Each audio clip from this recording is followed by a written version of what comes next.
টাকার পাহাড়ে বীরভূমের পাথর খাদানের মালিক টুলু মণ্ডল, কিন্তু সেই সব খাদানে কাজ করা কর্মীরাই আজ অসহায়। উত্তর চব্বিশ পরগনার দেগঙ্গার বহু শ্রমিক যারা একসময় সেই পাথর খাদানে কাজ করতেন, আজ সিলিকোসিসে আক্রান্ত হয়ে মৃত্যুর সঙ্গে লড়ছেন। তাদের অভিযোগ, তাদের শ্রমে গড়ে উঠেছে মালিকের বিপুল সম্পত্তি, অথচ তারা আজ চরম অসহায়। বীরভূমের পাথর খাদানের মালিক টুলু মণ্ডলের আত্মীয়ের বাড়ি থেকে কোটি কোটি টাকা সোনার গয়না উদ্ধার হওয়ার খবর সামনে আসতেই ক্ষোভে ফেটে পড়েছেন শ্রমিকরা।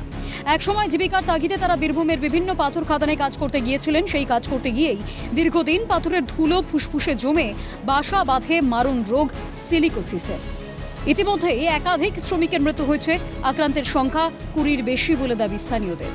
অভিযোগ, প্রতিদিন প্রায় 200 থেকে 300 টাকার মজুরিতে ঘন্টার পর ঘন্টা কাজ করতেন তারা। তখন তারা জানতেন না খাদানের প্রকৃত মালিক কে বা তার কত সম্পত্তি রয়েছে। এখন সব প্রকাশ্যে আসতেই ক্ষোভে ফেটে পড়েন তারা। বর্তমানে অধিকাংশ আক্রান্ত শ্রমিক কাজ করার ক্ষমতা হারিয়েছেন, অনেকেই শয্যাশায়ী। আপনাদেরকেও এখন সমস্যা কি হয়? এখন সমস্যা এই দমের কষ্ট, খুব কাশি হচ্ছে সব সময়ের জন্য, যেন মনে হচ্ছে যেন খুব কষ্টের মধ্যে আছে। আপনাদের সঙ্গে যোগাযোগ রাখে যাদের? না না, ওরা যোগাযোগ কোনো রাখে না। তারা এখন কোটিপতি হয়ে গেছে, ওদের সঙ্গে কোনো যোগাযোগ নেই। অবশ্য আমরা পাথর খাদানে কাজ করতাম, সেখানে মানে কাজ করে ওই পাথরের ডাস্ট ওড়ে সেইভাবে আমরা মোটামুটি সিলিকোসিসে আক্রান্ত হয়েছি। পরীক্ষা নিরীক্ষা করে ডাক্তার দিয়ে ধরা পড়ে এবার আমি একা না, মানে বহু হাজার হাজার মানুষ এই পাথর খাদানের কাজে আছে। এইবারে এইটা আমাদের রাজ্য সরকার কিছু ক্ষতিপূরণ দিচ্ছে, এখনো সবার হয়নি। যারা যে সময় কাজ করতেন সেসব মালিক তো কোটিপতি, সেসব মালিক কোটিপতি হয়ে গিয়ে সেসব মালিক আত্মার ধরে পাওয়া যাচ্ছে না। আর আমরা যখন কাজ করেছি তার কোনো কাগজপত্র তার মালিক ফ্যাক্টরিতে দেয়নি।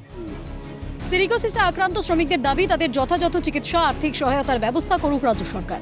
পাশাপাশি এই রোগী মৃত শ্রমিকদের পরিবারকেও ক্ষতিপূরণ দেওয়ার দাবি তুলেছেন তারা। নতুন সরকারের কাছে কিছু আবেদন করছি যে আমাদের কিছু সাহায্য করার জন্য। কিভাবে সম্ভব? তারা তো কোটিপতি হয়ে গেছে। তারা তো আমাদের, তার মালিকের আমি দেখা পাইনি। তা আমি টেন্ডার মারফতে কাজে গিয়েছিলাম, টেন্ডার মারফতে কাজে গিয়ে মালিকের সঙ্গে তো পরে খোঁজ করছিলাম, করার পরে তাদের সঙ্গে যোগাযোগ হয়নি।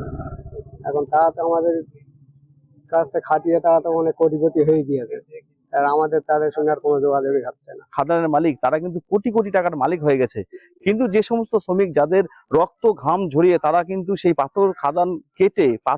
পাথর খাদানে কাজ করে রক্ত ঘাম ঝরিয়ে কিন্তু যারা উপার্জন করে দিয়েছেন খাদান মালিকদের, তারা কিন্তু কঠিন রোগে আক্রান্ত।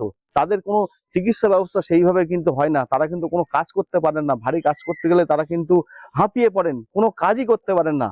তারা কিন্তু এইভাবেই পড়ে রয়েছে বাড়িতে, এবং তারা কিন্তু চাইছেন যে বর্তমান যে সরকার এসছে সেই সরকার যেন তাদের পাশে দাঁড়ায়, তাদের যে সমস্ত সুযোগ সুবিধাগুলো সেই সুযোগ সুবিধাগুলো তারা যারা পান, এমনটাই কিন্তু আশা করছেন এই দেগঙ্গা সহ বিভিন্ন এলাকার যে সমস্ত পাথর খাদানে গিয়ে আক্রান্ত হয়েছে সিলিকোসিস মানুষ, তারা কিন্তু চাইছেন সরকারি সাহায্য।